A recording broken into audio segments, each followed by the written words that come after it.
ಈ ಮಾರ್ಚ್ ತಿಂಗಳಲ್ಲಿ ಎಲ್ರಿಗೂ ತಿಳಿದಂತೆ ಈಗ ಪರೀಕ್ಷಾ ಕಾಲ, ಎಲ್ಲ ಶಾಲೆಗಳು ಸಮೇತ ಈ ಪರೀಕ್ಷೆಗಳು ನಡೀತಾ ಇರೋದ್ರಿಂದ ಪ್ರತಿ ವರ್ಷದಂತೆ ಮಾರ್ಚ್ ತಿಂಗಳಲ್ಲಿ ಈ ಪ್ರವಾಸಿಗರ ಸಂಖ್ಯೆ ಕಡಿಮೆ ಆಗಿರ್ತದೆ. ಈ ಮಾರ್ಚ್ 28 ನಂತರ ಈ ಪರೀಕ್ಷೆಗಳು ಮುಗಿದ ನಂತರ ಪ್ರವಾಸಿಗರ ಸಂಖ್ಯೆ ಕ್ರಮೇಣ ವೃದ್ಧಿಸುತ್ತಾ ಹೋಗೋದು ಕಂಡು ಬರ್ತದೆ. ಈ ಸಲನೂ ಅದೇ ರೀತಿನೂ ಪ್ರವಾಸಿಗರ ಸಂಖ್ಯೆ ಹೆಚ್ಚಿಗಾಗಿ ಬರ್ತಾರೆ ಅಂತ ಹೇಳಿ ನಾವು ಝೂ ಸಿಬ್ಬಂದಿಗಳು ಆಶಿಸ್ತೀವಿ. ವೀಕೆಂಡ್ಗಳಲ್ಲೂ ಪ್ರವಾಸಿಗರ ಸಂಖ್ಯೆ ಜಾಸ್ತಿನೇ ಇದೆ.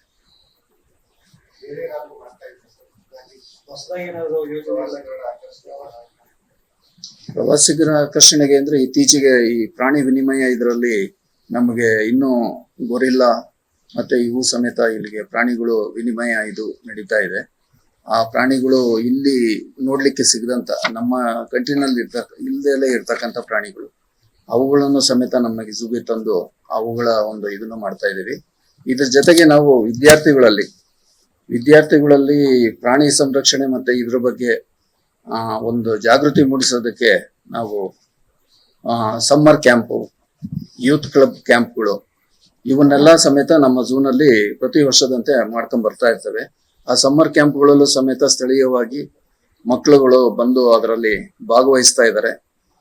ಅದು ಕ್ಯಾಂಪ್ಗಳು ಸಮೇತ ಯಶಸ್ವಿಯಾಗಿ ನಡ್ಕೊಂಡು ಹೋಗ್ತಾ ಇದೆ.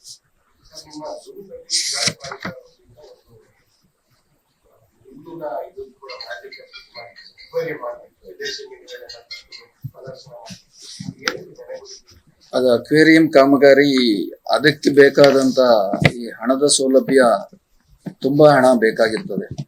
ಅದಕ್ಕೆ ಇದನ್ನ ಈ ನಮ್ಮ ಝೂ ವತಿಯಿಂದಲೇ ನಿರ್ಮಾಣ ಮಾಡ್ಲಿಕ್ಕೆ ಅಸಾಧ್ಯ ಆಗಿರೋದ್ರಿಂದ ಅದಕ್ಕೆ ಸಂಬಂಧಪಟ್ಟಂತೆ CSR ಫಂಡ್ಸ್ಗಳ ಮುಖಾಂತರ ಅದನ್ನ ಮಾಡಿಸ್ಬೇಕು ಅಂತ ಅದರ ಪ್ರಯತ್ನ ಇನ್ನೂ ನಡೀತಾ ಇರ್ತದೆ.